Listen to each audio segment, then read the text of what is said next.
कैसे शुरुआत की या स्कूल में थोड़ा सा दिमाग में था। तो हाँ, स्कूल में थोड़ा सा कहीं सोचा था, कहीं शायद पढ़ लिया होगा, कहीं सुन लिया होगा कि नहीं आईएएस ऑफिसर नाम की कोई चीज़ होती है।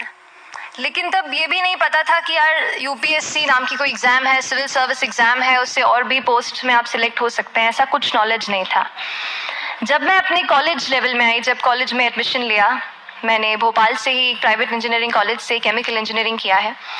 और उस दौरान मुझे जब मैंने सोचना शुरुआत की कि क्या बनना है, कंटेम्पलेट किया कि एग्जैक्टली क्या करियर चाहती हूँ, तो लगा कि यार कहीं जो पुरानी ड्रीम थी, जो सपना था, वो अभी उसको सामने लाना चाहिए। फिर इस बारे में और पढ़ा और तब खान स्टडी ग्रुप भोपाल में सेंटर वहाँ पे जैसे शुरू हो गया था, तो मेरा जो फाउंडेशन कोर्स है मैंने वहाँ से किया।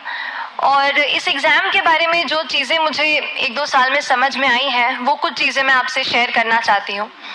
सबसे पहली चीज़ जो पहली जय और रचना हम दोनों बोल चुके हैं कि कंसिस्टेंसी। आप अगर दिन में कई बार हमसे सवाल पूछते हैं कि आप कितने घंटे पढ़ाई करते हैं, तो देखिए घंटे मैटर नहीं करते। कोई 17-18 घंटे हमें नहीं पढ़ना है, इतना हम पढ़ भी नहीं सकते। एक दिन पढ़ सकते हैं, दूसरे दिन नहीं पढ़ पाएंगे।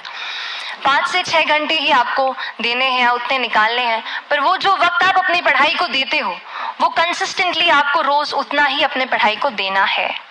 Consistency is the key, that is the first and the most important thing जो आपको ध्यान में रखनी है। दूसरी चीज़ इस एग्ज़ाम में मुझे लगता है इक्वली इम्पॉर्टेंट है, क्योंकि ये जर्नी लंबी होती है। जैसे एग्ज़ाम ही 1 साल तक चलती है, आप प्रीलिम्स देते हैं, फिर आप मेंस देते हैं, आप इंटरव्यू में जाते हैं पर्सनालिटी टेस्ट के लिए, तो एग्ज़ाम 1 साल तक खुद चलती है। उसके पहले मान लीजिए आप 1-1.5-2 साल पहले से प्रिपेयर कर रहे हो, तो ये जर्नी काफ़ी लंबी रहती है। उस जर्नी में मेंटली अपने आप को मोटिवेट रखना, अपने आप को बूस्ट करते रहना, वो भी इक्वली इम्पॉर्टेंट है। और इसीलिए अपने आप पर भरोसा बेहद ज़रूरी है।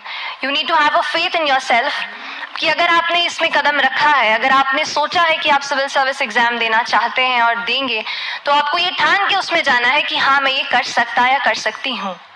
ये एक अपना मोटिवेशन, अपने साथ एक फेथ, बिलीफ अपने ऊपर आपको हमेशा रखना है। कमिंग टू प्रेपरेशन की कैसे तैयारी करनी है, बहुत सारी बातें आप सुन चुके हैं कि आंसर राइटिंग में कैसे करना होता है, आंसर राइटिंग का स्ट्रक्चर कैसा होना चाहिए। तो मैं शुरू में सबसे पहले ये कहूँगी कि मेरा प्रिपरेशन का बेस 2 चीज़ें रहीं। पहला था करंट अफेयर्स। करंट अफेयर्स इसलिए मैंने उसी से शुरुआत की